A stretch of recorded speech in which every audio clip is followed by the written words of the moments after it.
Drugs విషయంలో ఇరికిచ్చడం అంటే ఎలా జరిగింది మరి అదంతా? అంతా 6 మంత్స్‌లోనే జరిగిందండి. ఇప్పుడు నా నా 33 ఇయర్స్ లైఫ్‌లో ఉండాలి కదా! నా హిస్టరీ, నా డ్రగ్ హిస్టరీ ఉండాలి. డ్రగ్ చేస్తే ఉండాలి. డ్రగ్ అమ్మితే ఉండాలి. మరి డ్రగ్ అమ్ముతున్నప్పుడు కొనుక్కున్న వాళ్ళెవరు? గుంటూరులో కేసు పెట్టిందెప్పుడు మస్తాన్ మీద? 2023 మార్చ్ 31 నా పైన సో అటాక్ మీకు జరిగింది. 2022 నుంచి మస్తాన్ సాయితో పరిచయం ఉంది. 2022 అక్టోబర్ నుంచి పరిచయం. అక్టోబర్ నుంచి ఉంది. సో పెళ్లికని పిలిచి అక్కడ గుంటూరులో అవును. కేసు పెట్టారు. అవును. రైట్. క్లారిటీ అంటే Yeah, ఏం లేదు. yeah. ఇక్కడ క్లారిటీ మిస్ అవుతుంది. అవును, అవును. చాలా వరకు అందరికీ అవును. ఇది క్లారిటీ మిస్ అవును, అవుతుంది అవును. అన్నమాట అందుకు. 2022 అక్టోబర్ ఆ టైంకి నాకు మస్తాన్ పరిచయం. ఒక 3 మంత్స్ గొడవల్లోనే జరిగాయి. గొడవలేం లేవు. సెటిల్మెంట్ అని క్లియర్ చేసేసుకొని మాట్లాడు. మళ్ళీ సెటిల్మెంట్ కంటే కూడా మళ్ళీ మనీ ఏదో అంటారు అట్లా కాదు. గొడవలొద్దు అని సెటిల్మెంట్. ఏం లేకుండే సో నిజంగానే. ఇంకొక రూమర్, పెద్ద రూమర్ ఏంటంటే యునిత్ రెడ్డి అనే వ్యక్తి ఎవరైతే ఉన్నారో అతను ఫస్ట్ అంటే రాజ్ తరుణ్ కన్నా ఫస్ట్ మీ బాయ్ ఫ్రెండ్ అని విన్నాను. లేదండి Is it బాబు. true అసలు? లేదండి. లేదు ఇది బేసిక్ గా జనాలు తెలియాలి కదా. అవును. అది వాళ్ళు తీసుకొచ్చి ఇదన్నమాటకి. ఎందుకంటే నాకు చింటూ చాలా మంచి ఫ్రెండ్ అండి. వాడితో ఎవరైనా మాట్లాడితే ఏ మనిషి అయినా మాట్లాడుతుంది, అమ్మాయి కానీ అబ్బాయి కానీ వాడికి ఫ్రెండ్ అయిపోతారు. వాడికి అలాంటి పర్సనాలిటీ అతను. నాకు ఏదైనా ప్రాబ్లం వచ్చినా ఇదున్నా ఫస్ట్ చింటూ అని చెప్పి కాల్ చేసేస్తాను నేను. ఇప్పుడు దాంట్లో కూడా అండ్ మోర్ ఓవర్ ఉడికించడానికి కూడా నేను చేస్తాను. ఆ కాల్ చేసినప్పుడు షార్ట్ ఫిలిం అప్పుడు కూడా రాజ్ ఏదైనా కోపం లేదని అంటే ఒకరిని తీసి అనాలి కదా. ఇప్పుడు అలా చింటూ లేకపోతే మస్తాను ఇలా అన్నప్పుడు ఉడికించడానికి కూడా నేను కాల్ చేస్తాను. అంతే తప్ప ఇంకేదో కాదు.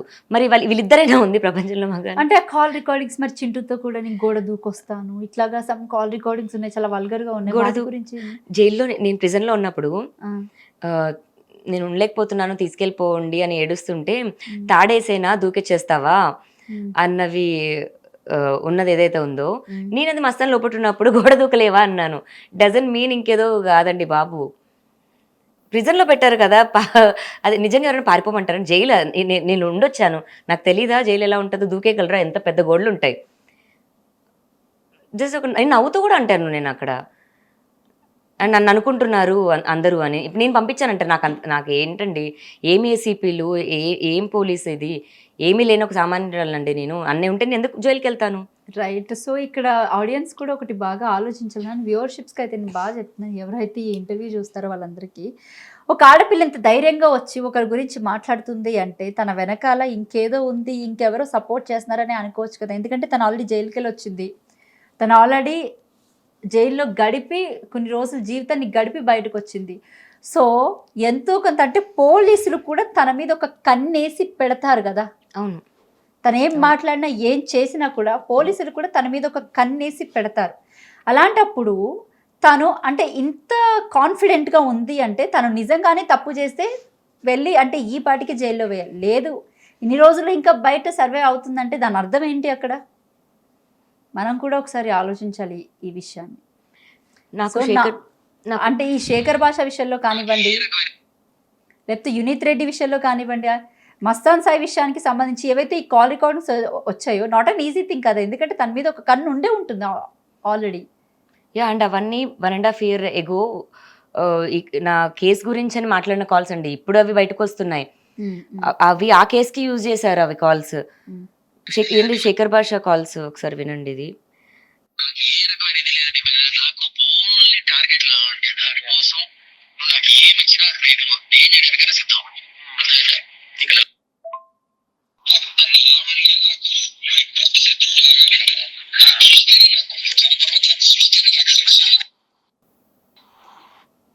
లావణ్య నాకు భర్త శత్రువు లాగా అంటున్నాడు. ఏం చేశానండి నేను? బద్ధ శత్రువు. భర్త్ అంటే చిన్నప్పటి నుంచి మరి ఏమో భద్రశత్రువు అయి ఉంటుంది.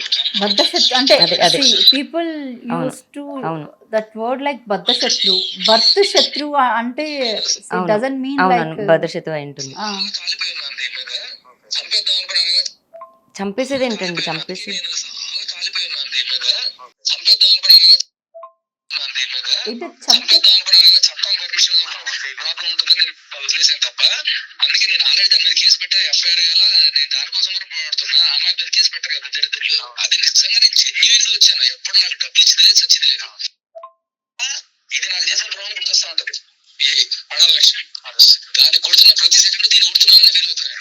సో ఇందాక లక్ష్మీపడాల టాపిక్ వచ్చినప్పుడు అదే. సో అతనికి నిజంగా ఒక మోసం జరిగి ఆడోళ్ళ మీద పగ పెట్టుకొని ఒక పర్వర్ట్ లాగా అతను లక్ష్మీపడాలని ఏం చేయలేక లేకపోతే లావణ్య మీద పడుతున్నాడా? ఇందులో మీరు చూడండి లక్ష్మీ పడాల లావణ్యని కొట్టిన ప్రతిసారి అంట లక్ష్మీ పడాల కొట్టినట్టు అనిపిస్తుంది అంట, లక్ష్మీ పడాలని ఇదంట. సో అంత పర్సనల్గా తీసుకొని చేస్తున్నా అని చెప్తున్నాడు. చూడండి అసలు శేఖర్ భాష మాట్లాడారు. ఇది నాకు చేసిన ద్రోహం గుర్తొస్తా ఉంటది. ఈ పడాల లక్ష్మి దాన్ని కొడుతున్న ప్రతి సెకండ్ దీన్ని కొడుతున్నానని ఫీల్ అవుతాను నేను. సో ఇందులో ఇతనంతా నా గురించి అలా మాట్లాడేసి టార్గెట్ అని మాట్లాడుతున్నాడు, చంపేయాలనుకుంటున్నాడు. మరి వీటిని తీసుకెళ్ళి ఇప్పుడు నేను కేసు పెట్టుకోవాలా? భార్గవి గారు మీరు నిజంగా మీరు ఒక ఉమెన్ ఇదే అయితే ఆపించండి. నాకు మిమ్మల్ని ఏదో అనాలని లేదు, మిమ్మల్ని తిట్టాని అని కూడా ఏం లేదు, బట్ ఆపించండి దయచేసి. నేను ఆపేస్తాను. లేదు అంటే నేను డిగ్ చేసుకుంటూ కూర్చోవాలి. నాకు ఎవరండి వీళ్ళు? నాకు వద్దు. మీకు ఏమైనా కలిసి వస్తుందా డిగ్ చేసుకుంటూ వెళ్తుంటే? ఎందుకు? నాకు ఇంట్రెస్టే లేదండి. అతనికి కావాలేమో ఫేమ్, అతనికి కావాలేమో డబ్బులు, నాకు వద్దు. నాకు ఫేమ్ ఏమి వద్దండి. నేను నార్మల్గా బతికిన అమ్మాయిని, నార్మల్గా ఇంట్లో బతికిన అమ్మాయిని నేను. అందరి ఇప్పుడు ఈ రోజు నా హేటర్స్ వచ్చి నన్ను తిడుతున్నారు. యాజ్ ఎ ఫ్రెండ్ కింద I can give you one suggestion to you. Shekhar Basha he wants to give some interviews. Yes, వదిలేయండి, ఇచ్చుకొనివ్వండి, చేయనివ్వండి. నా గురించి మాట్లాడుకోండి చాలు. వదిలేయండి, మాట్లాడితే ఏమైంది, వదిలేయండి. ఇప్పుడు లక్ష్మీ పడాల పైన కోపం నా మీద చూపించడానికి ఎంతవరకు కరెక్ట్ అది? అనకూడదు. ఇప్పుడు ఈ మస్తాన్ మీద కోపం శేఖర్ భాష మీద చూపించిన, శేఖర్ భాషను తిడుతున్నప్పుడల్లా మస్తాన్ పైన సాటిస్ఫాక్షన్. ఒకటి అడుగుతాను, చెప్తారా? కుక్క అరుస్తుంటే కుక్కతో పాటు మీరు అరిస్తే కుక్కకి మీకు ఏమైనా వాల్యూ ఉంటుంది అక్కడ? నేను అరవట్లే వాడిలాగా. నేను 10:1 రేషియో ఉందండి. వాడు 10 ఛానల్స్కి వెళ్ళి మాట్లాడుతుంటే ఇంకొకటన్నా నేను ఇంకా మాట్లాడాల్సి వస్తుంది. ఎందుకంటే మనిషిని నేను, కోపాలు వస్తాయి, నాకు కూడా బాధేస్తుంది. ఆల్రెడీ నా లైఫ్ ఇట్లుంది. తప్పులేదు, but focus on other things కదా. ఖచ్చితంగా అండి. కాకపోతే నేను ఒక అమ్మాయిని, మా పేరెంట్స్ ఎట్లా బతకాలి, నేను ఎలా బతకాలి, నిందలేంటి. ఒకట వీడియో ఇంటర్వ్యూ, నరం లేని నాలుక చాలా వాగుతుంది. నింద లేసినంత మీరు చాలా మెచ్యూర్డ్గా ఆలోచిస్తున్నారు కాబట్టి మీరు ఇది ఉంటారు. మెచ్యూరిటీ లేని పీపుల్, అర్థం చేసుకోలేని వాళ్ళ పీపుల్కి లావణ్య ఒక డాష్ లా కనిపిస్తుంది, విచ్ ఐఎమ్ నాట్. నేను ఒక మనిషితో ఉన్న మనిషినే. Of course your right, I agree with you. కాకపోతే చెప్తున్నాను, నేను ఇందాక అదే ఒక క్లారిటీ ఇచ్చా. ఏవైతే కాల్ రికార్డింగ్స్ వచ్చాయి, అవి కాల్ రికార్డింగ్కి ముందు వెనకాల జరిగిన సిచ్యువేషన్ని కూడా మనం ఒకసారి అర్థం చేసుకోవాలి. ఒక అమ్మాయి అలా బిహేవ్ చేసిందంటే దానికి అంటే ఆ క్షణికావేశంలో, ఆ సిచ్యువేషన్లో అసలు దాని ముందు వెనకాల ఏం జరిగింది అనేది కూడా తెలుసుకోవడం అంతే ఇంపార్టెంట్.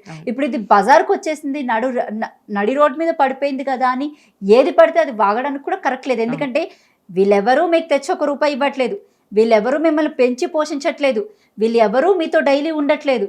సో ఇక్కడ ఎవరికి మాట్లాడే హక్కు కూడా లేదు ఓపెన్గా ఈవెన్ నాతో సహాగా అసలు మీ గురించి మాట్లాడే రైట్ లేదు. టు బి హానెస్ట్ చెప్తున్నా, ఎవరైనా చెప్తే వినడం తప్ప మాకు కూడా హక్కు లేదు. కాకపోతే అదే ఉంది కదండి.